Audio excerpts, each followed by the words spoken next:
Bienvenidos y bienvenidas a nuestro podcast El matrimonio como acto jurídico y sus efectos en el derecho peruano.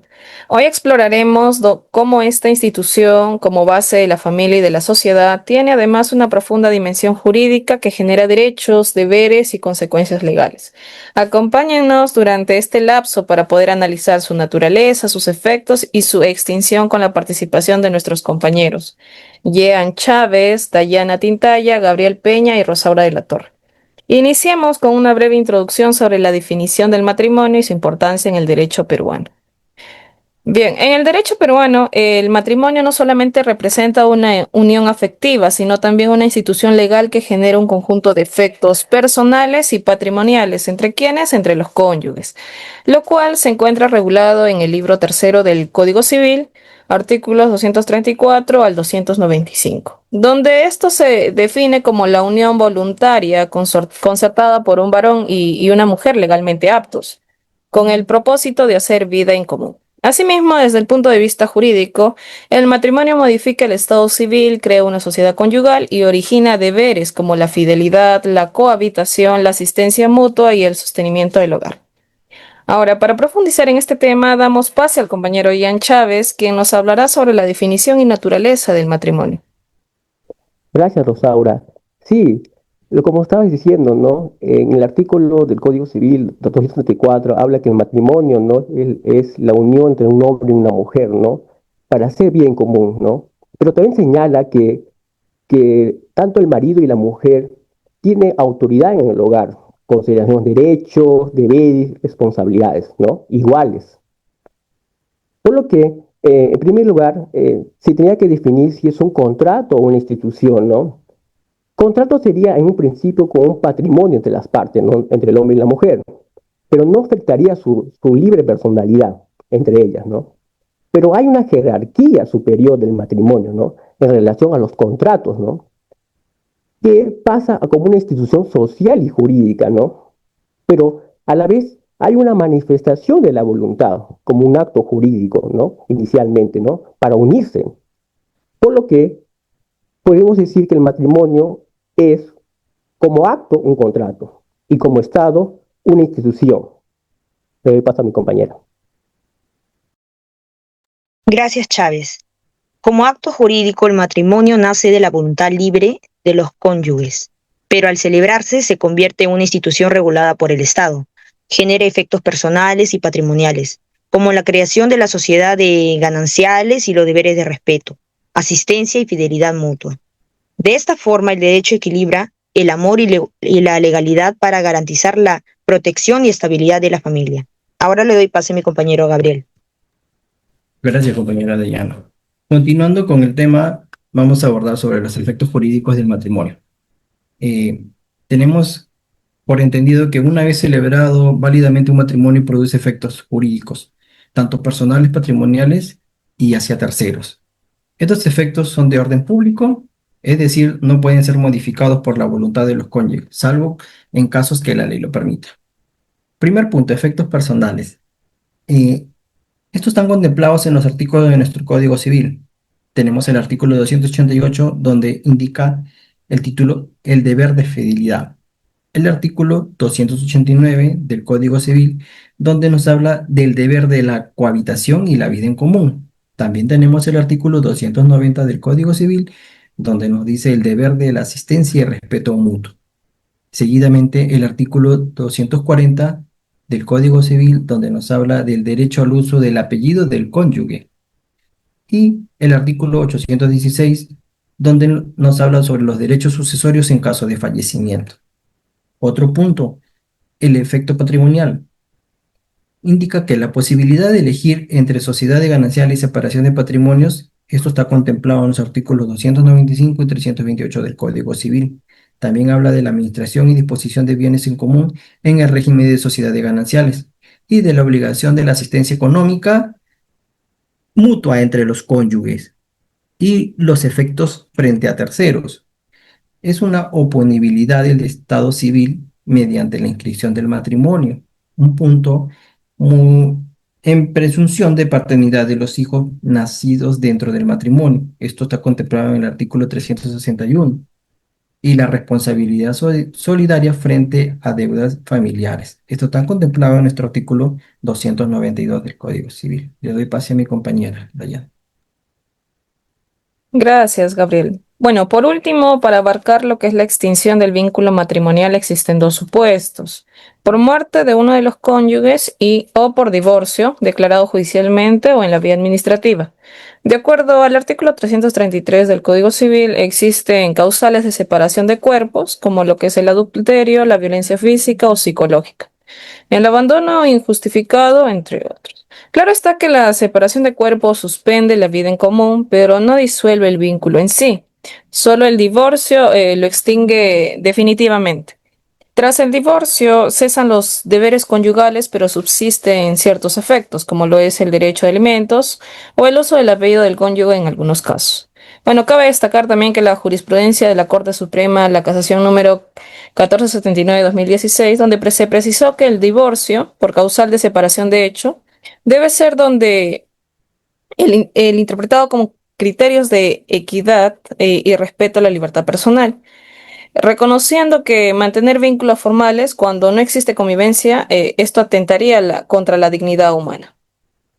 Excelente exposición, compañeros. Para complementar, revisemos un caso emblemático, el expediente 01739, 2018, Tribunal Constitucional, el caso de Óscar Ugarteche y Reniec. Gracias, compañera. A ver, vamos a ver el casito relevante, controversial del señor Oscar Ugarteche. Para esto tenemos que tener en cuenta qué es la jurisprudencia. La jurisprudencia es una decisión judicial que establece un criterio de interpretación de la ley. Es de cumplimiento obligatorio para otros tribunales y para los casos futuros similares. Vamos a hablar sobre este caso del señor Oscar Ugarteche Galarza, un peruano profesional que viajó a la Ciudad de México, en el cual conoció a una persona y se casó con el señor Fidel Arroche Reyes. Eh, Se casó porque en este país el matrimonio entre personas del mismo sexo es legal. En cuanto a cuando el señor Oscar Ugarteche quiso hacer válido su matrimonio de ese país en nuestro país, en Perú, frente al Registro Nacional de Identidad y el Estado Civil, RENIEC, esta institución le negó ese derecho, argumentando que el artículo 234 del Código Civil peruano define que el matrimonio es la unión entre un varón y una mujer. Ante esto, el señor Ugarteche presentó su demanda en una primera instancia, donde recayó en el séptimo juzgado constitucional de Lima, que declaró fundada la demanda y le dio la razón al señor Oscar Ugarteche y ordenó a la RNIEC que lo inscriba. Para eso hubo una apelación en una segunda instancia. Esta recayó en la Cuarta Sala Civil de Lima, que revocó la decisión argumentada de la primera instancia, en donde indicaba que el matrimonio igualitario no está reconocido en nuestro ordenamiento jurídico peruano.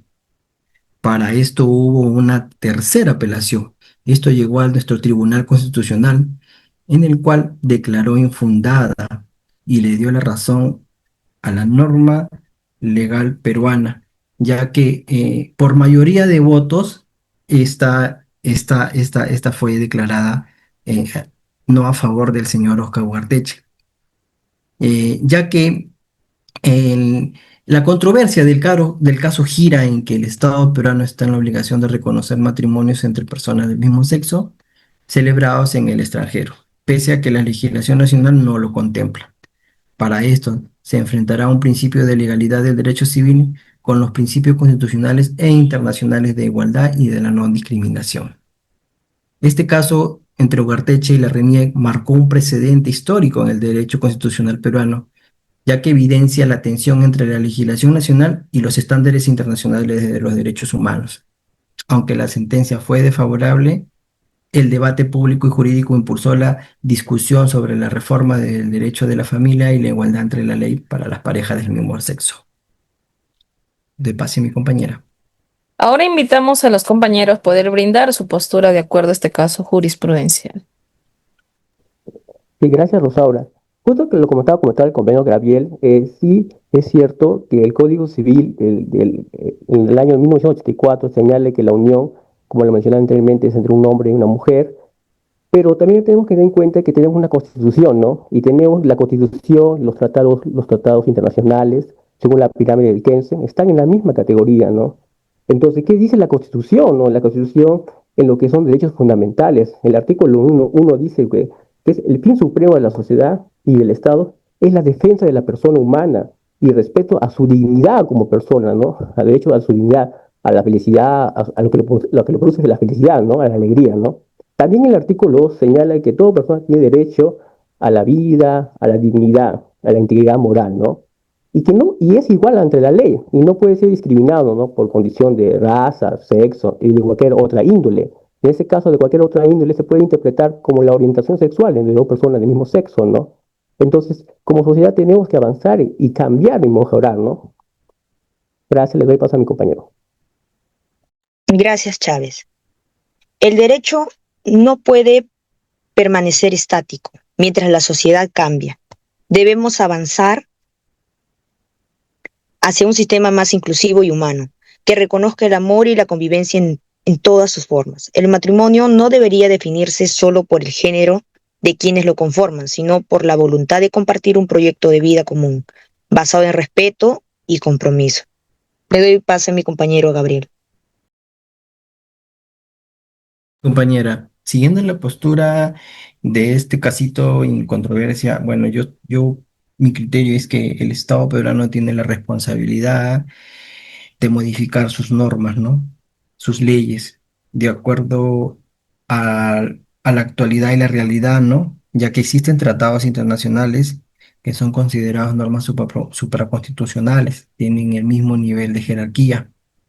Asimismo, este caso específico poder garantizar que estos derechos fundamentales a la persona, como a la dignidad, a la igualdad y a la no discriminación, forman parte del todo, ¿no? Ese es mi aporte, gracias. Bueno, desde mi posición, aunque nuestra legislación civil peruana aún mantiene un modelo tradicional, lo que es el matrimonio, la Constitución y los tratados internacionales nos exigen en sí evolucionar hacia una interpretación más inclusiva y garantista. No se trata de alterar arbitrariamente el texto legal, claro está, sino de armonizarlo con los principios superiores del ordenamiento jurídico y con la realidad social que hoy vivimos. En ese sentido, de haber integrado el Tribunal Constitucional en este caso, mi voto habría sido a favor, ¿no? De reconocer el matrimonio celebrado en el extranjero, no por contradecir la ley, sino por darle plena eficacia a los derechos fundamentales y poder cumplir con la obligación del Estado de no discriminar a ninguna persona por su orientación sexual.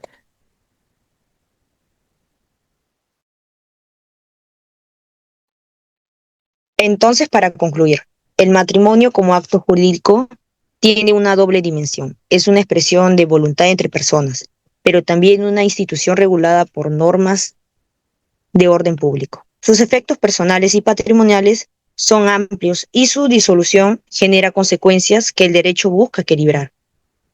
Como reflexión, el matrimonio sigue siendo un pilar jurídico y social en el Perú, aunque enfrenta nuevos desafíos como las uniones de hechos y los cambios en los modelos familiares. Gracias.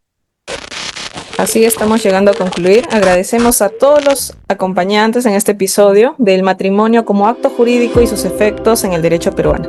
Hasta la próxima.